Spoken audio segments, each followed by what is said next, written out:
ఇది దొంగ మ్యాండేట్, ప్రజలు ఇచ్చిన మ్యాండేట్ కాదు అనటంలో అసలు అర్థం ఉందంటారా? ఏ రోజైతే ఫామ్ 20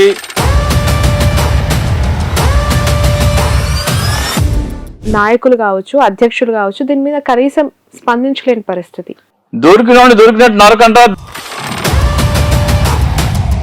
ఇకపై వాళ్ళ అవసరం లేకుండానే ముందుకెళ్లే అవకాశం కూడా కనిపించేలా ఉంది. ఇప్పుడు చంద్రబాబు నాయుడు ఏమన్నారు, మీ శాలరీ 5,000 నుంచి 10,000 చేస్తా అన్నాడు. ఇవన్నీ నచ్చకనే జగన్ ని గద్దె దింపారు ఏపీ ప్రజలు అని చెప్పి ప్రజలు గద్దె దింపలేదు. హోంమంత్రి పదే పదే మాట్లాడుతుంది. ఈ స్కీమ్స్ అన్ని ప్రజలకు నచ్చకనే 11 మ్యాండేట్ ఇచ్చారు అని చెప్పి. 11 మ్యాండేట్ కాదు, 110 మ్యాండేట్ అది.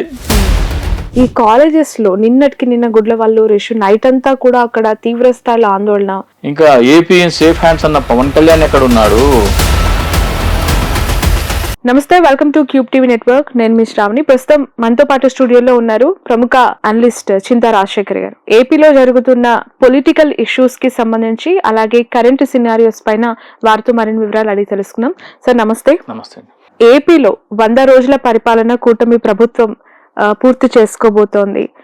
పేద ప్రజలకి లేదంటే అభివృద్ధికి ఒక పర్యాయపదంగా మా ప్రభుత్వం ఉంటుంది అని చెప్పిన సందర్భం. త్వరలో 100 days కంప్లీట్ చేసుకోబోతోంది. ప్రభుత్వం ఏర్పడిన తర్వాత వాళ్ళు తీసుకుంటున్న డెసిషన్స్ కావచ్చు, ఆ పాలసీ ఇంప్లిమెంటేషన్స్ కావచ్చు, ఏ విధంగా ఉన్నాయంటారు? అంటే ఫస్ట్ నెల రోజులు మాత్రం అరాచకం చూపిస్తున్నారు. నరకం అంటే ఏంటో చూపిస్తున్నారు ఆంధ్రప్రదేశ్ ప్రజలకి, విపక్ష నాయకులకి, ఎస్పెషల్లీ విపక్ష పార్టీల అభిమానులకి. అంటే ప్రజాస్వామ్యంలో గొంతెత్తకూడదు, మొత్తం మా కంట్రోల్లో ఉండాలి అని భయభ్రాంతులకు గురి చేసి భయానక వాతావరణం సృష్టించి వాళ్ళ కంట్రోల్లో పెట్టుకోవడానికి ఒక ప్రయత్నం అయితే చేసినారు. ఆ తర్వాత ఒకటి పెన్షన్ లేదో, మనకి వృద్ధాప్య పెన్షన్ ఏదైతే ఉంటుందో అది అరియర్స్తో సహా మొత్తం అన్నమాట ప్రకారం ఇచ్చారు. ఇక ఆ తర్వాత మిగతా అంశాల దగ్గరికి వస్తే అమ్మఒడి కానీ, లేకపోతే రైతుకి ఇవ్వాల్సిన డబ్బులు కానీ, ఇన్పుట్ సబ్సిడీ కానీ, లేకపోతే రకరకాల సోషల్ వెల్ఫేర్ స్కీమ్స్ ఏదైతే వైసీపీ ప్రభుత్వం ఇచ్చిందో దానికంటే పెంచి ఇస్తామని చెప్పి, ఒక విద్యార్థికి వైసీపీ ఇస్తే మేము ఇంట్లో ఎంతమంది ఉంటే అంతమందికి ఇస్తామని చెప్పి, 1,500 నిరుద్యోగ వృద్ధి ఇస్తామని చెప్పి, ఇవన్నీ చెప్పిన తర్వాత అది ఎక్కడ ఆచరణకైతే కనపడట్లేదు. అది కాకుండా మన ప్రభుత్వ పాఠశాలలో భోజనం విషయం కానీ, లేకపోతే ఎన్ఐటీలో విషాహారం తిని వందలాది మంది హాస్పిటల్లో అడ్మిట్ అవ్వటం కానీ, నిన్నటికి నిన్న గుడ్లవల్లేరు ఇంజనీరింగ్ కాలేజ్లో జరుగుతున్న ఉదంతం, ఇవన్నీ ఇంకా కంట్రోల్ లేకుండా ఉన్నాయి. సో కొత్త ప్రభుత్వం వచ్చి ఊడవచ్చింది ఏం లేదు, కానీ ఇక్కడ పేనం నుంచి పొయ్యిలో పడ్డట్టుంది ఆంధ్రప్రదేశ్ ప్రజల పరిస్థితి. ఎలా చూడాలంటారు? ఏపీలో ఒకవైపు పాలసీస్, వాటి ఇంప్లిమెంటేషన్ పైన జరగాల్సిన చర్చ, జత్వానీ ఇష్యూ, వైసీపీ పరిపాలనలో జరిగిన అరాచకాలు ఒకవైపు తెర మీద చూపిస్తూ, మరోవైపు ఈ కాలేజెస్ లో నిన్న గుడ్లవల్లూరు ఇష్యూ నైట్ అంతా కూడా అక్కడ తీవ్ర స్థాయిలో ఆందోళన. విద్యార్థులు, ఏకంగా యువతులంతా కూడా బయటకు వచ్చి స్లోగన్స్ చేస్తూ ఉన్నారు, వి వాంట్ జస్టిస్ అని చెప్పి. అసలు మీకున్న ఇన్ఫర్మేషన్ ఏంటి? ఆ కాలేజ్లో ఏం జరిగింది? దాని వెనక ఒక పెద్ద పొలిటికల్ లీడర్ కూతురు ఉంది, లేదంటే కుమారుడు ఉన్నారు ఆ ఇష్యూలో, అందుకే దాన్ని బయటికి రానివ్వట్లేదు అనే ఒక వార్త కలవర పెడుతోంది. ఎలా చూడాలి దాన్ని? అంటే ఇంకా ఆడపిల్లలు సేఫ్ ఎక్కడ ఉన్నారు? లేడీస్ హాస్టల్లోనే సేఫ్ లేకపోతే ఇంకా పిల్లల్ని చదివించుకోవడానికి కూడా తల్లిదండ్రులు ఏం చేయాలి? ఇప్పుడు సిటీలో ఉన్న వాళ్ళకంటే ఇంటి దగ్గర కాలేజ్ ఉంటే వస్తారు, వెళ్తారు. కానీ అందరికీ ఆ వెసులుబాటు ఉండదు కదా. పల్లెటూరు నుంచి వచ్చి చదువుకోవాలంటే కంపల్సరీ హాస్టల్స్ లో ఉండాలి. హాస్టల్స్ లోనే సహ విద్యార్థిని ఒక వాష్రూమ్ లో పై కెమెరా పెట్టి దాంతో 300 పైగా వీడియోస్ షూట్ చేసి అవి వాళ్ళ మీద చర్యలు తీసుకోమంటే, మీనమేషాలు లెక్కించడం అంటే డెఫినెట్ గా వెనకాల ఎవరో పెద్ద హస్తం ఉంది, వెనకాల ఎవరో పెద్ద చెయ్యే ఉంది. సో వాళ్ళని ఇంకా అరెస్ట్ చేయట్లేదంటే ఏంటి అని అర్థము? అంటే ఇప్పుడు ఏంటి ఆ వీడియోస్ ఏం చేద్దాం అనుకుంటున్నారు? ఆ పిల్లలకి చూపించి బ్లాక్మెయిల్ చేసి, నువ్వు నేను చెప్పింది చేయడానికి ఒప్పుకోకపోతే ఇది రిలీజ్ చేస్తాననే కదా. ఇది అవన్నీ చేసేది ఎందుకు? అవన్నీ గ్యాదర్ చేసేది ఎందుకు? సో అంటే ఆడపిల్లల కాలేజీలోనే సేఫ్టీ లేకపోతే ఇంకా ఏపీ సేఫ్ హ్యాండ్స్ అన్న పవన్ కళ్యాణ్ ఎక్కడ ఉన్నాడు? వీళ్ళందరూ ఏం చేస్తున్నారు? ఇంతవరకు నాకు తెలిసి లోకేష్ తప్ప పెద్ద రియాక్షన్ ఏమి లేదు హోంమంత్రి దగ్గర నుంచి కానీ, లేకపోతే పవన్ కళ్యాణ్ ప్రభుత్వ పెద్దలు కొంతమంది మంత్రులను వెళ్ళి అక్కడ సిచ్యువేషన్ కంట్రోల్ చేయమని చెప్పడం, డైల్యూట్ చేయమంటున్నారు. కానీ డైరెక్ట్ గా యాక్షన్ ఇచ్చి ఎవరైతే ఉన్నారో వాళ్ళని విత్ ఇన్ 24 hours మేము ఆ స్పై కెమెరా ఎవరు ఇన్స్టాల్ చేశారు, దానిలో డేటా ఎవరికి వెళ్తుంది, ఏ ఇన్స్ట్రుమెంట్ అది యాక్సెస్ ఉంది, ఎవరు ఇన్స్టాల్ చేశారు, 24 hours లో మేము బయట పెడతామంటే పెద్ద విషయం ఏం కాదు. ఉంటారు మహా అయితే 400-500 మంది స్టూడెంట్స్ ఉంటారు. ఈ కంప్లైంట్ చేసిన స్టూడెంట్స్ ఎవరు అందులో ఉండరు. ఎవరెవరు కంప్లైంట్ చేయట్లేదు ఎదురు మీ మీదనే కేసు పెడతామంటారంటే ఇప్పుడు విషయం ఏంటంటే ఎవరైతే మాకు కేసు కావాలి అంటే మీ మీదనే ఎదురు కేసు పెడతామంటున్నారంట. సో పవన్ కళ్యాణ్ గారు సుగాలి ప్రీతి అంశంలో అసలు కన్నీరు మున్నీరు అయిపోయిన పవన్ కళ్యాణ్ గారు, ఆయనకు మరి చీమ గుట్టినట్టు కూడా లేదేంటి, ఒక ట్వీట్ లేదు, కనీసం ఆయన వెళ్ళేసేసి అక్కడ కూర్చుని నాకు ఐ వాంట్ జస్టిస్ అని అక్కడ కూర్చోవాలి కదా. డిప్యూటీ సీఎం వెళ్ళగలుగుతారా? ఎందుకు డిప్యూటీ సీఎం అంటే నేను అసలు ఆంధ్రప్రదేశ్ లో నేను అంటే అధికారంలోకి వచ్చిన తర్వాత ఒక పవన్ కళ్యాణ్ అభిమానులు ఉన్నారు. ఆంధ్రప్రదేశ్ లో గాలి పీల్చుకుంటే అదృష్టం అంట. June 4వ తారీఖున ఆయన నాకు చేసిన వాట్సాప్ మెసేజ్, ఆంధ్రప్రదేశ్ లో స్వేచ్ఛా వాయువులు పీల్చుకోవాలంట.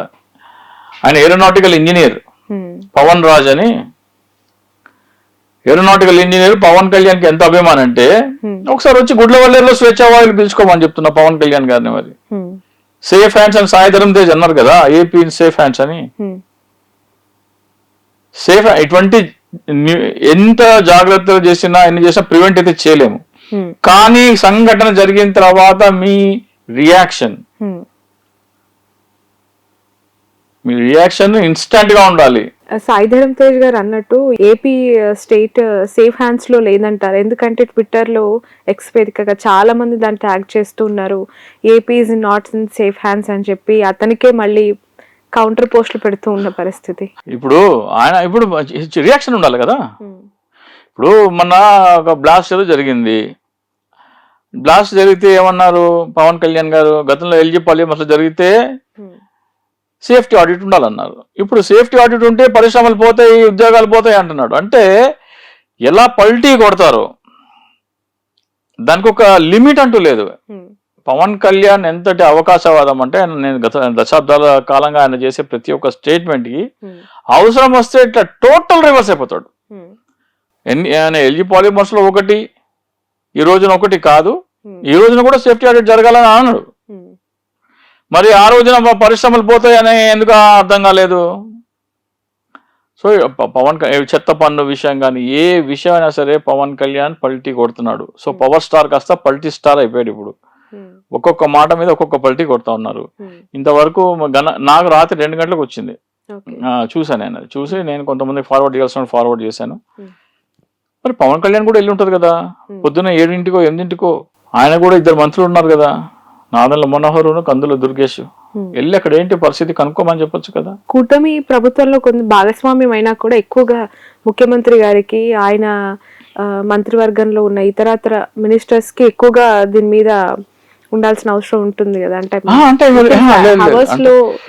ఆంధ్రప్రదేశ్ లో పరిపాలన అంటే ఏంటో నేను చూపిస్తాను, మా కూటమి ప్రభుత్వం అంటే ఏంటో చూపిస్తాను, శాంతి భద్రతలు అంటే ఏంటో చూపిస్తాను. ఇవన్నీ ఎన్నికలలో ఏమేమి మాట్లాడారు ఒకసారి స్పీచ్లు తీసి చూడండి. అంటే పవన్ కళ్యాణ్ నేనైతే ఈ మ్యాండేట్ పబ్లిక్ ఇచ్చిన మ్యాండేట్ నేనైతే ఒప్పుకోవట్లేదు, ఆ తర్వాత మనం చూద్దాం. కానీ ఈ మ్యాండేట్ వీళ్ళందరూ దొంగ మ్యాండేట్ మీద ఉన్నారు. వీళ్ళందరూ జనాలు ఇచ్చిన మ్యాండేట్లు అయితే లేరు. సరే, ఎలక్షన్స్ అయిపోయాయి, 100 రోజుల పరిపాలన కూడా కంప్లీట్ చేసుకుంటుంది. ఇప్పుడు ఇది దొంగ మ్యాండేట్, ప్రజలు ఇచ్చిన మ్యాండేట్ కాదు అనటంలో అసలు అర్థం ఉందంటారు? మోర్ ఓవర్ మీలాంటి వాళ్ళు బయటికి వచ్చి, లేదంటే ఎమ్మెల్యే స్థాయి వ్యక్తులు రీకౌంటింగ్ చేయాలని, లెక్కించాలని ఇలా రకరకాలుగా కమెంట్స్ చేస్తున్నారు కదా. ఎలక్షన్ అయిపోయిన మరో క్షణం నుంచి ఆ పార్టీ నాయకులు కావచ్చు, అధ్యక్షులు కావచ్చు, దీని మీద కనీసం స్పందించలేని పరిస్థితి. ఇక్కడ ఎన్నికల ఫలితాలు వస్తే అవి అన్ని అబ్జార్బ్ చేసుకోలేని షాక్. అది ఎవరికైనా జగన్మోహన్ రెడ్డి గారు యాక్సెప్ట్ చేసినట్టే కదా, అబ్జార్బ్ చేసుకోలేని షాక్. అంత షాక్ వచ్చినాయి రిజల్ట్స్. షాక్ రిజల్ట్ నుంచి కోలుకోవడానికి 1-2-3 డేస్ పడుతుంది. 2-3 డేస్ పట్టే లోపలే దొరికినట్టు నరకంటారా, దొరికినట్టు కొట్టంటారా అని ఒక 20 రోజుల పాటు అది సరిపోయింది. దమనకాండ సాగింది ఆంధ్రప్రదేశ్ లో. సో అంటే మీరు వచ్చి 7 ఇప్పుడు ఎన్నికల కమిషన్ కూడా చెప్తాను, ఎన్నికల కమిషన్ 7 రోజుల లోపల మాత్రమే మీరు వీవీప్యాట్ వెరిఫికేషన్ కోసం అప్లై చేసుకోమని చెప్పారు. అయినప్పటికీ నేను ఫలితాలు వచ్చిన 6 రోజులకి జూన్ 10వ తారీఖు నాడు జగన్మోహన్ రెడ్డి గారిని కలవడానికి వెళ్ళాను.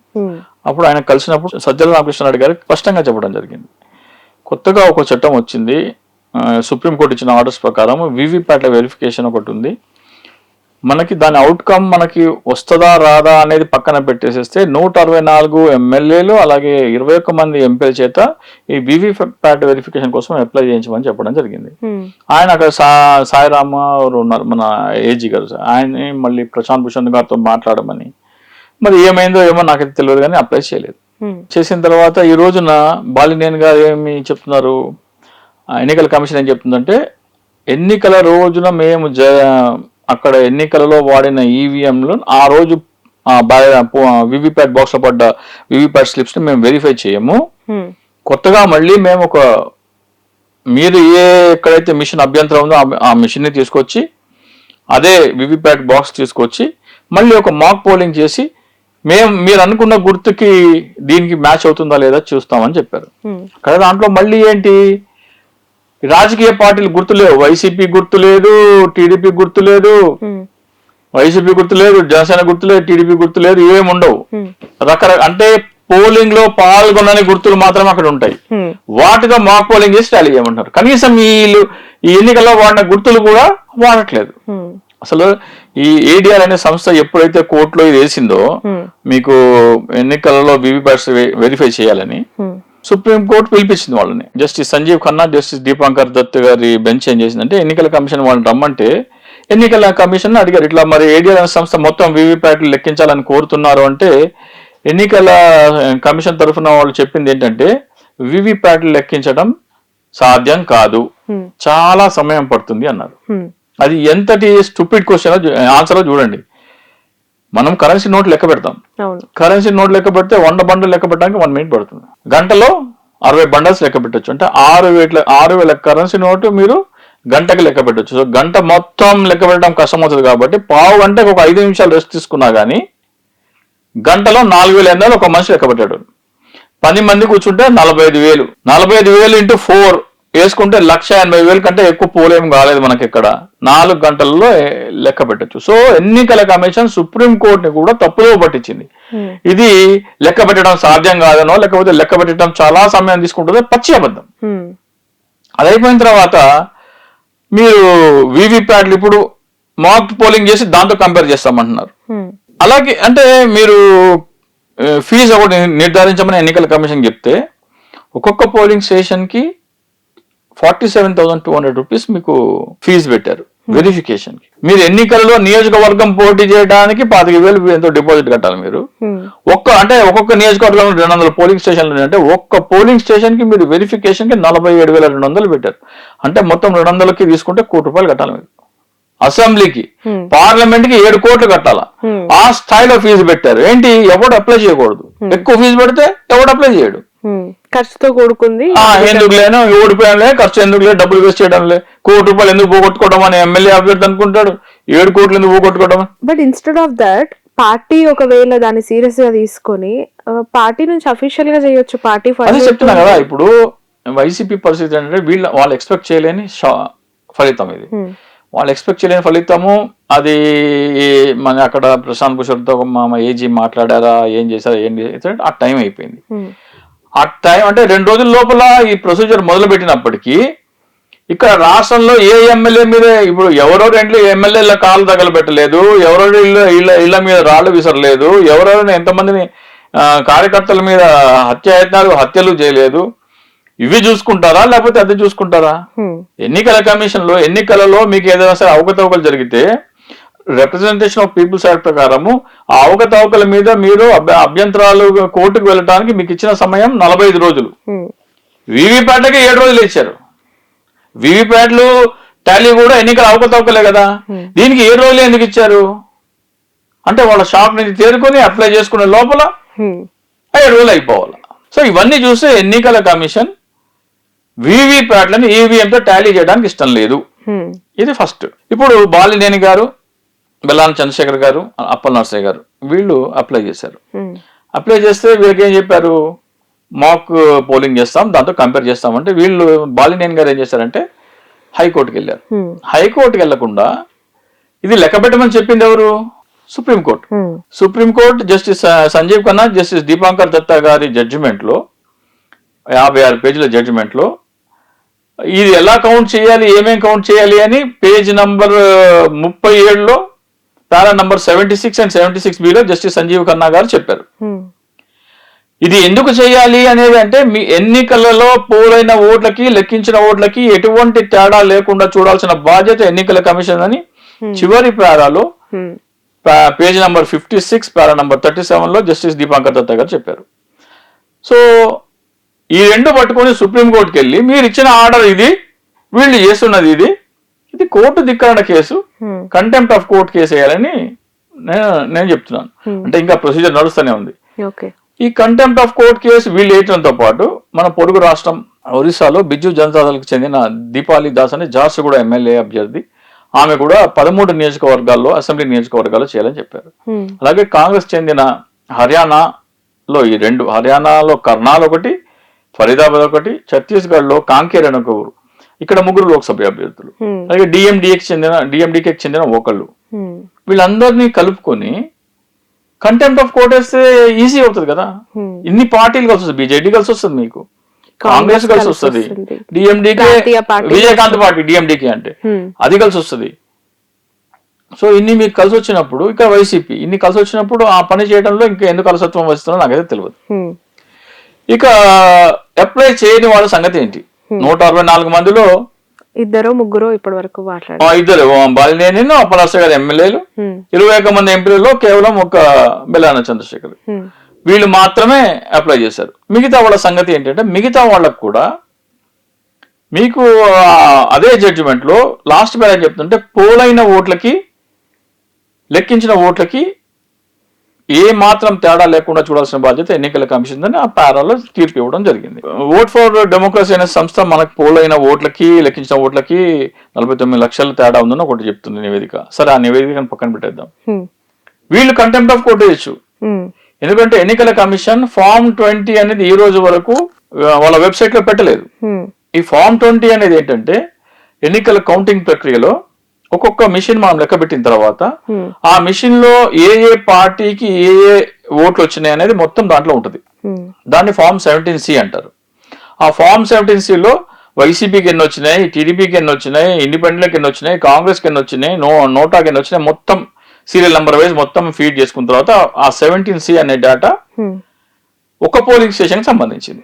ఆ నియోజకవర్గంలో ఉన్న అన్ని పోలింగ్ స్టేషన్ల data polling station number wise మొత్తము ఫిల్ చేసే అబ్స్ట్రాక్ట్ పేరే ఫామ్ 20C.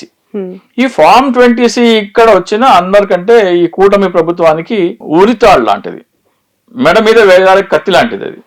అది మీరు వెబ్సైట్ లో పెట్టాలి. ఎన్నికల కమిషన్ 10 రోజుల్లో వెబ్సైట్ లో పెట్టాలి.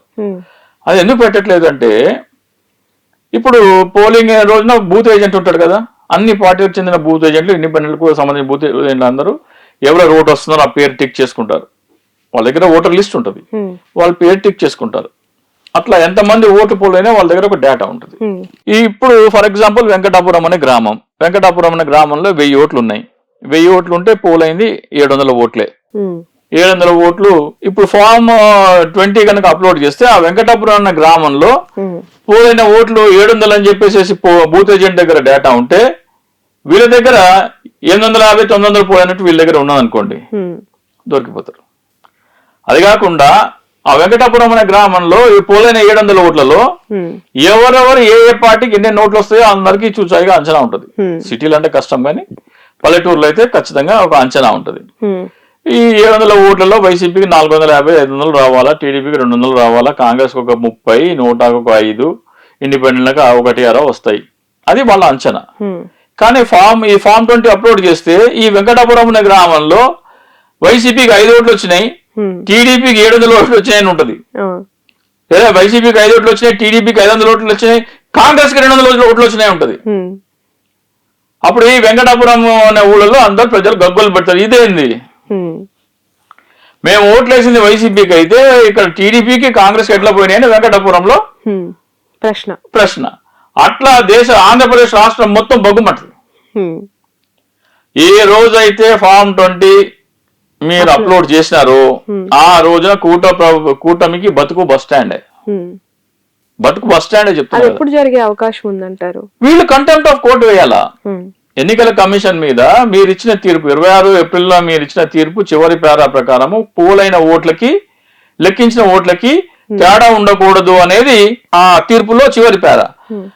అది ఎప్పుడు మనము బేరీజ్ చేసుకుంటాము, ఎప్పుడు టాలీ చేసుకుంటాము?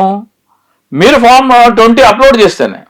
ఫామ్ 20 ఇప్పుడు మొత్తము 200 పోలింగ్ స్టేషన్లలో 1,80,000 పోలైన ఓట్లు ఉన్నాయి అని చెప్తున్నారు. నా దగ్గర పోలైంది 70%. మిగతా దగ్గర ఎక్కువ పోలైందేమో అని ప్రతి ఒక్క వాళ్ళు నా దగ్గర తక్కువ పోలయ్యి మిగతా దగ్గర ఎక్కువ పోలైందేమో అని వీళ్ళందరూ అనుకుంటా ఉంటారు. కానీ ఎప్పుడైతే ఫామ్ 20 మీరు పెట్టారో అప్పుడు అర్థం అవుతుంది ప్రతి నియోజకవర్గం స్కాన్ అన్నమాట. సో అప్పుడు దొంగలు బయటపడిపోతారు. ఒకనొక 2 కీలకమైన నియోజకవర్గాలలో నేను చెప్తున్నాను ఎన్నికలు రద్దు అవుతాయి. టాప్ 2 టాప్ 3లో ఆంధ్రప్రదేశ్ ఎన్నికలలో టాప్ 3 ఫేసెస్ లో 2 ఫేసెస్ ఎన్నికలు రద్దు అవుతాయి. అక్కడ ఏం జరిగిందంటే 1000 ఓట్లుంటే పోలైన ఓట్లు 1200 ఉన్నాయి. అట్లా ఒక చోట 2 చోట్ల లేవు. 14, 15 నుంచి 20 దాకా ఉన్నాయి ఒక్కొక్క నియోజకవర్గంలో. 16, 15 పోలింగ్ స్టేషన్లలో మీకు 1000 ఓట్లు ఉంటే అక్కడ పోలైన ఓట్లు కౌంట్ చేసిన ఓట్లు 1200 ఉన్నాయి. ఇప్పుడు అవన్నీ రెక్టిఫై చేసుకోవాలి. ఫామ్ 20 మీరు తయారు చేయాలంటే అక్కడ ఆ 200 ఓట్లు ఎక్కడైతే ఎక్స్ట్రా ఉన్నాయో. బట్ ఇలా మనకు మీరు చెప్పడానికి మేము వినడానికి ప్రస్తుతానికి బాగుంటుంది. బట్ ఆన్ రికార్డ్ ప్రూవ్ చేయాలన్నా లేదంటే ఎలక్షన్ కమిషన్ కావచ్చు, కోర్ట్స్ కావచ్చు ఇన్వాల్వ్ ఉన్నా ఇది చాలా ప్రాసెస్ తో కూడుకున్న పని కదా. అప్పటికి గెలిచిన ఈ 5 ఏళ్ల కాలం కూడా ఇక్కడ విషయం ఏంటంటే మీరు ప్రాసెస్ చేయాలి కదా. మీరు మీరేమంటారో ఆధారాలు అడుగుతున్నారు. ఆధారాలు ఎవరి దగ్గర ఉన్నాయి? ఎన్నికల కమిషన్ దగ్గర ఉన్నాయి. ఆధారాలు నువ్వు వెబ్సైట్లో ఎందుకు అప్లోడ్ చేయట్లేదు? నువ్వు 10 days లో అప్లోడ్ చేయాల్సిన ఫామ్ 20 3 నెలలైనా కానీ ఎందుకు అప్లోడ్ చేయట్లేదు? అది నా ఆధారమే నువ్వు దాచిపెడుతున్నావు కదా. ఏ ఆధారం అయితే నేను దాన్ని ప్రామాణికంగా తీసుకొని ఎన్నిక తప్పు అని నిరూపించాలో ఆ ఆధారాన్ని నువ్వు దాచిపెడుతున్నావు. దాన్ని వైసీపీ చాలా స్ట్రైట్ ఫార్వర్డ్ గా అడిగే అవకాశం ఉంటుంది. క్వశ్చన్ చేసి ఎక్కడ నేను 2 days నుంచి చెప్తున్నా ఇలా చేయొచ్చు అని ఛానల్స్ కి వెళ్ళి చెప్తున్నాను 2 days నుంచి. నేను 1 week బ్యాక్ చెప్పాను కంటెంప్ట్ ఆఫ్ కోర్ట్ వేయాలని. నాకు ఒక ఎమ్మెల్యే గారు ఫోన్ చేశారు. ఏం మాట్లాడుతున్నావు, కంటెంప్ట్ ఆఫ్ కోర్ట్ దేని ఆధారంగా వేస్తావు అని అడిగారు. అప్పుడు చెప్పాను ఈ జడ్జిమెంట్ లో ఈ పేరా ప్రకారము ఇది చెయ్యాలి, ఎన్నికల కమిషన్ ఇది చేయలేదు. ఫామ్ 20 అప్లోడ్ చేస్తేనే పోలైన ఓట్లకి లెక్కించిన ఓట్లకి మాకు తేడా తెలుస్తుంది. పోలైన ఓట్లు ఇప్పుడు మీరు మొత్తము 1,80,000 ఓట్లు 90% ఓటు పోలింగ్ అయింది అంటున్నారు. ఒక చోట 98% పోలింగ్ అయింది అంటున్నారు. అక్కడ మీరు ఏ పోలింగ్ స్టేషన్ లో ఎక్కడ ఓట్ల ఎంత అయిందో తెలిస్తే కానీ అది బయటకు రాదు. ఫర్ ఎగ్జాంపుల్ ఒక చోట 70 అయింది, ఓటర్ లిస్ట్ ఉంటుంది వాళ్ళ దగ్గర. ఎవరు వచ్చి ఓటిస్తారో అందరు టిక్ పెట్టుకుంటారు. అవన్నీ టోటల్ చేస్తే వాళ్ళ దగ్గర 70 ఉన్నాయి. అని ఏమనుకుంటాడు, మిగతా చోట ఎక్కువ అయిందేమో అనుకుంటాడు. అట్లా ప్రతి ఒక్కటి అట్లా అనుకుంటాడు. అది నువ్వు ఫామ్ 20 అప్లోడ్ చేస్తేనే అరే ఏంటి నా దగ్గర ఇంతే ఉన్నది, నా దగ్గర ఇంత ఎక్కువ చూపిస్తుంది ఎప్పుడు తెలుస్తుంది? ఫామ్ 20 పబ్లిష్ చేస్తేనే తెలుస్తుంది. ఫామ్ 20 ఎందుకు పబ్లిష్ చేయట్లేదు? సో ఇట్లా ఈ విధంగా ఇది కంప్లైంట్ అవ్వకుండా అరే అవును కదా మాకు ఇది తట్టలేదు అంటున్నారు వాళ్ళు. ఇప్పుడు ఎలా క్రాస్ వెరిఫై చేయాలి, రికన్సిలేషన్ ఎలా చేయాలి అనేది ఇప్పుడు చెప్పాను. ఇక వాళ్ళు దానికి వెళ్తారా లేదా అనేది వాళ్ళ ఇష్టం, అది వాళ్ళ చేతుల్లో ఉంది. కాకపోతే ఇండిపెండెంట్ అభ్యర్థి అయినా సరే ఇక్కడ మెయిన్ షర్మిల గారి పిక్చర్ లోకి వస్తారు. షర్మిల గారు ఎన్డీఏ ప్రభుత్వానికి వ్యతిరేకం. ఎన్డీఏ ప్రభుత్వం చేసిన అంటే ఇది ఎన్డీఏ అండదండలు లేకుండా ఏం జరగదు. ఇది ఎన్డీఏ ప్రభుత్వం ఆంధ్రప్రదేశ్ లో ఎన్నికలు ప్రహాసనంగా చేసింది, ఎన్నికలు ఈవీఎం ట్యాంపరింగ్ జరిగింది ఆమె ఎత్తుకుంటే గనక రాహుల్ గాంధీ గారికి బ్రహ్మాస్త్రం ఇచ్చిన అవుతారు. మేము గెలిచామా మేము ఓడిపోయామా సంగతి పక్క, పారదర్శకంగా ప్రజాస్వామ్యబద్ధంగా ఎన్నికలు జరగలేదు. బట్ పరోక్షంగా ఆమె కావాలనుకున్నది నెరవేరింది. అదే అంటున్నా. అదే ఇప్పుడు నేను చెప్పేది ఏంటంటే రాహుల్ గాంధీ కోసం పనిచేస్తుందా లేకపోతే చంద్రబాబు నాయుడు మోడీ కోసం పనిచేస్తుందా అనేది కాంగ్రెస్ పార్టీ అర్థం చేసుకోవాలి. అది ప్రత్యక్షంగా కనిపిస్తుంది, పరోక్షంగా ఆమె అక్కడ అధికార మార్పు కోరుకున్నారు. కరెక్టే. మీ రాహుల్ గాంధీ గారు ఎవరితో పోరాడుతున్నారు? బీజేపీతో పోరాడుతున్నారు. మీరు మరి ఇక్కడ ఎన్డీఏ ప్రభుత్వం ఇంత అవకతవకలు చేసే అధికార అధికారంలోకి వస్తే మీరు రాహుల్ గాంధీ లైన్ తీసుకుంటారా, చంద్రబాబు నాయుడు లైన్ తీసుకుంటారా? ఆబ్వియస్లీ రాహుల్ తీసుకోవాలి. మరి ఏం చేస్తున్నారు మీరు? ఆంధ్రప్రదేశ్ ప్రజలు ఆలోచించాలి, కాంగ్రెస్ పార్టీ ఆలోచించాలి. రాహుల్ గాంధీ గారి చేతికి బ్రహ్మాస్త్రం అందించే అవకాశం ఉంది. షర్మిల గారు కనుక ఆంధ్రప్రదేశ్ లో జరిగే Form 20 అప్లోడ్ చేయాలి, మేము కూడా పోటీ చేశాం కాబట్టి మేము కూడా కంటెంప్ట్ ఆఫ్ కోర్ట్ వేస్తాము. అభ్యర్థి వాళ్ళు కూడా అభ్యర్థులు పెట్టారు కదా, ఎక్కడెక్కడైతే మేము పోటీ చేశామో అక్కడక్కడ Form 20 పబ్లిష్ చేయాలని మేము కూడా కోర్టుకి వెళ్తామని షర్మిల గారు అనొచ్చు. ఇండిపెండెంట్ అభ్యర్థులు చేయొచ్చు ఆ పని, బిఎస్పీ చేయొచ్చు, కమ్యూనిస్టులు చేయొచ్చు, వీళ్ళందరూ చేయొచ్చు. Okay, right sir. Coming to the point, ఇప్పుడు గవర్నమెంట్ పథకాలన్నీ కూడా సాఫీగా ఇచ్చేస్తూ ఉన్నాము, ఎక్కడ ఎలాంటి ఇబ్బందులు రాకుండా పింఛన్స్ అవ్వచ్చు, ఇతరత్ర అనేక రేషన్ కి సంబంధించిన అనేక సరఫరా ఎక్కడ నిలిచిపోకుండా చేస్తున్నాము అని చెప్తున్నారు. సో ఈ ప్రాసెస్ లో ఎక్కడ వాలంటీర్లు అనేది తగలలేదు, ఇకపై వాళ్ళ అవసరం లేకుండానే ముందుకెళ్లే అవకాశం కూడా కనిపించేలా ఉంది. ఇప్పుడు చంద్రబాబు నాయుడు ఏమన్నారు, మీ శాలరీ 5,000 నుంచి 10,000 చేస్తా అన్నాడు. వాళ్ళు నమ్మారు. వాళ్ళకి ఇప్పుడు అసలు వాలంటీర్ వ్యవస్థ లేదు. ఇప్పుడు జన్మభూమి 2.0 తీసుకొచ్చు, 2.0 ఏదో చెప్తున్నారు ఆయన. ఆ జన్మభూమి వాళ్ళకి ఈ వాలంటరీ వాళ్ళ బాధ్యతలు అప్పచెప్పొచ్చు. నంబర్ 1. పెన్షన్ కూడా ఇంటికి వచ్చే పెన్షన్ నాకు తెలిసి ఇప్పుడు రావట్లేదు. కొన్ని చోట్ల అయితే వీళ్ళు ఆఫీస్కి వెళ్తున్నారు, కొంతమంది సెక్రటరియట్ సిబ్బంది వచ్చిస్తున్నారు. పెన్షన్లు కూడా దాదాపు 67,000 నుంచి 75,000 వరకు కట్ అయిపోయినాయి 3 నెలల్లోనే. అనర్హులు కటింగ్స్ మొదలైనవి. బాబు గారు ఏమో 4,000 యాజ్ యూజువల్ ఇస్తున్నారు, ఆయన 1,000 పెంచడానికి 5 ఏళ్ల కాలం తీసుకున్నారు కదా జగన్ గారు. మరి అంతకుముందు ప్రీవియస్ టైం చంద్రబాబు నాయుడు గారు 2 నెలల ముందు ఇచ్చారు కదా. జగన్మోహన్ రెడ్డి గారు ఆయన తీసుకున్నారు, కాదని అంటలేదు. ఈయన డైరెక్ట్ గా పెంచేశారు. కానీ దాంట్లో అనర్హులనే ఒక కోత పడుతుంది. మీకు ఇవ్వాల్సిన 10-12 స్కీమ్స్లలో ఒకటి మాత్రం అప్లై చేశారు. ఇప్పుడు అమ్మ ఒడి ఉంది, అమ్మ ఒడి లేదు, రైతు భరోసా లేదు, ఆటో వాళ్ళకి నిన్న ఎవరో ఒక ఆటో డ్రైవర్ పెడుతున్నారు, వాళ్ళకి ఏదో గ్రీన్ ట్యాక్స్ ఏదో ఉంటుందంట, అది 1,000 రూపాయలు పెంచేసాడు చంద్రబాబు నాయుడు. ఇవన్నీ నచ్చకనే జగన్ ని గద్దె దింపారు ఏపీ ప్రజలు అని చెప్పి ఏపీ ప్రజలు గద్దె దింపలేదు. హోంమంత్రి పదే మాట్లాడుతుంది, ఈ స్కీమ్స్ అన్ని ప్రజలకు నచ్చకనే 11 మ్యాండేట్ ఇచ్చారు అని చెప్పి. 11 మ్యాండేట్ కాదు, 110 మ్యాండేట్ అది. ఆ 0 ఏమో మీరు కొట్టేసేసి ఈమెయిల్ ద్వారా మీరు వచ్చి చెప్తున్నారు. Form number 20 అప్లోడ్ చేసి మాట్లాడండి. Form number 20 అప్లోడ్ చేస్తే ఏమవుతుంది, ప్రతి పల్లెటూరులో చర్చ మొదలవుతుంది. ఎమ్మెల్యే వచ్చానుకుంటే వయ్యా నీ Form 20 చూసి నీ వ్యవహారం చూసాను, ఎట్ట గెలిచావు మాకు తెలుసా, ఒక దొంగను చూసినట్టు చూస్తారు ఎమ్మెల్యే. ప్రజాస్వామ్య దేశం అని మాట్లాడుకుంటూ ఉంటాం. ఇక్కడ central governments, state governments, election commission యొక్క వర్క్ నేచర్ మనకు కనిపిస్తూనే ఉంటుంది. ఇది సాధ్యమంటారా సార్? ఇంత పెద్ద విక్టరీ అంటే మాటల్లో చెప్పలేని ఒక చరిత్ర వాళ్ళు క్రియేట్ చేసుకున్నాము అని చెప్పి, గతంలో ఎప్పుడు చూడని ఒక పెద్ద నెంబర్ ఫిగర్ ని వాళ్ళకి ఏపీ ప్రజలు ఇచ్చారు అని పదే చెప్తూ ఉన్న క్రమంలో 110 వైసీపీకి రావాల్సింది కూటమికి వచ్చిందని మీరు మాట్లాడుతూ ఉన్నారు. ఇప్పుడు బాలినేని శ్రీనివాస్ గారు నాకు మొత్తం 12 నియోజకవర్గాలు 12 పోలింగ్ స్టేషన్లలో వివిప్యాట్ లెక్క పెట్టాలి అని అడిగారు ఆయన. అఫ్ కోర్స్ తనకు అనుమానం ఉండొచ్చు, నియోజకవర్గ ప్రజలపైన నమ్మకము ఉండొచ్చు. లేదు, టేబుల్ మీద గుమ్మరిచ్చి ఒక్కసారి కాకపోతే 1000 సార్లు లెక్కేసుకోవా అనాలి. నాకు ఈవీఎం లో పోలైన ఓట్లకి దీనికి తేడా ఉందని నాకు అనుమానం ఉంది అని చెప్తే టేబుల్ మీద వివిప్యాట్లు గుమ్మరిచ్చి ఒక్కసారి కాకపోతే 1000 సార్లు లెక్కేసుకో, ఒక కెమెరా కాదు 1000 కెమెరాలు పెట్టుకో చుట్టుపక్కన లెక్క పెట్టు, అప్పుడు నమ్ముతాము మీకు 164 వచ్చినాయని.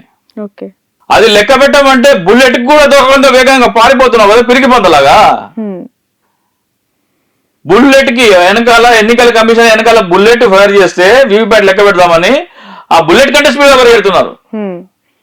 ఇది చాలు, కొంచెమైనా కామన్ సెన్స్ ఉన్నోడికి ఇది చాలు, ఇంతకంటే ప్రూఫ్ అవసరం లేదు. ఖచ్చితంగా నువ్వు Form 20 అప్లోడ్ చేయి. పల్లెటూరులోకి ఎమ్మెల్యే వెళ్ళలేడు. వైసీపీకి ఇది చెప్తున్నాను, ఇది ఒక మామూలు విషయం కాదండి. ఇదే మన భారతదేశంలో జరిగిపోయింది. కానీ ఇదే విదేశాల్లో అయితే దేశద్రోహం కేసు పెడతారు. దేశద్రోహం కేసు, దీని వెనకాల ఎవరున్నా సరే, దీని వెనకాల ఉన్న అధికారులు ఈవెన్ టుడే రాహుల్ గాంధీ గారిని కనుక సీరియస్ తీసుకుని ట్రీజన్ కేసు పెడతానంటే పోలింగ్ స్టేషన్ లో ఉన్న రిటర్నింగ్ ఆఫీస్ దగ్గర నుంచి ఎన్నికల కమిషనర్ వరకు అందరూ గజ వణుకుతారు. ఇదేంటంటే ప్రపంచంలోనే అతిపెద్ద ప్రజాస్వామ్య దేశం అనే పేరున్న భారతదేశానికి ఎన్నికల ప్రక్రియ ఒక ప్రహాసనం అంటే మన దేశం తలెత్తుకోలేదు. రేపొద్దున్న ప్రపంచ దేశాల్లో ఐక్యరాజ్య సమితిలో వెళ్తే భారతదేశ ప్రధానమంత్రి తల దించుకుని నిలబడాల. ఎన్నికలలో మేము ఇలా ఇలా ఇలా చేస్తున్నామని అంటే. Sir, Nara Lokesh red book గురించి వినుంటారు. వైసీపీ వాళ్ళు బాగా భయపడుతూ ఉన్నారు ఈ రెడ్ బుక్ చూసి అని చెప్పి ప్రశ్నిస్తుంది. నిజంగా అనిపిస్తుందా వైసీపీ వాళ్ళలో? ఎందుకు అంతగా, అంటే తప్పు చేయనప్పుడు చాలా ధైర్యంగా ఉండాలి కదా, రెడ్ బుక్ చూసి భయం ఎందుకు వేస్తుంది అంటారు వైసీపీకి? వైసీపీకి భయం వేస్తుంది, వైసీపీ అని చెప్పినట్లేరుగా. అంటే పదే పదే రెడ్ బుక్ గురించి ప్రస్తావిస్తూ ఉంటారు, నారా లోకేష్ గారిని దానిపైన కౌంటర్స్ ఇస్తూ ఉంటారు. అవసరం అంటే ఆయన పాదయాత్రలో, యువగలం పాదయాత్రలో రెడ్ బుక్ పట్టుకొని చూపించుకుంటూ మాట్లాడి నేను ఒక్కొక్కటి పేరు రాసుకుంటున్నా అని చెప్పారు. అంటే వాళ్ళకి వ్యతిరేకంగా మాట్లాడిన వాళ్ళ పేర్లు రాసుకుంటారా, లేకపోతే చట్టానికి వ్యతిరేకంగా మాట్లాడిన పేర్లు రాసుకుంటారా? చట్టానికి వ్యతిరేకంగా మాట్లాడమే చట్టపరంగా చర్యలు ఎవరైనా తీసుకోవచ్చు. దానికోసం రెడ్ బుక్ ఏం మెయింటైన్ చేయాల్సిన అవసరం లేదు.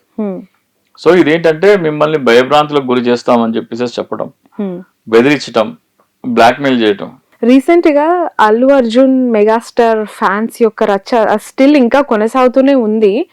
ఎలా చూడాలంటారు? అంటే ఐ మీన్ బొలిశెట్టి గారు ఒక ట్విట్టర్ లో పోస్ట్ వేశారు, మళ్ళీ డిలీట్ చేయడం జరిగింది ఆయన పెట్టిన పోస్ట్ ని కూడా. నాగబాబు గారు, మన శ్రీనివాస్ గారు ఆయన కూడా ఒక ఫైరింగ్ ట్విట్టర్ లో ట్వీట్ చేసి డిలీట్ చేసేసారు. ఇక్కడ ఏంటంటే స్థానిక సంస్థలు అంటే కార్పొరేషన్ పదవులు పందేరం ఉందండి.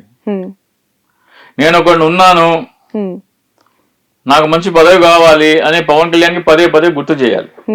పవన్ కళ్యాణ్ చిన్న చిన్న ఇట్లా మాట్లాడుకుని ఇట్లా ఇంటర్వ్యూలు ఇస్తే ఎందుకు గుర్తు చేసుకుంటాడు? నువ్వు పవన్ కళ్యాణ్ అనేది మొగోడువా, నువ్వు పుడింగివా అంటే పవన్ కళ్యాణ్ డ్రాప్ అవుతుంది. ఓ బోలిశెట్టి శ్రీనివాస్, ఈయనకి 10 మార్కులు, 10 out of 10 ఈయనకు మంచి పదవి ఇవ్వాలి. అట్లా ప్రతి ఒక్క జనసేన కార్యకర్త పవన్ కళ్యాణ్ దృష్టిలో పడడానికి చేసే ఒక స్ట్రాటజీ ఇది.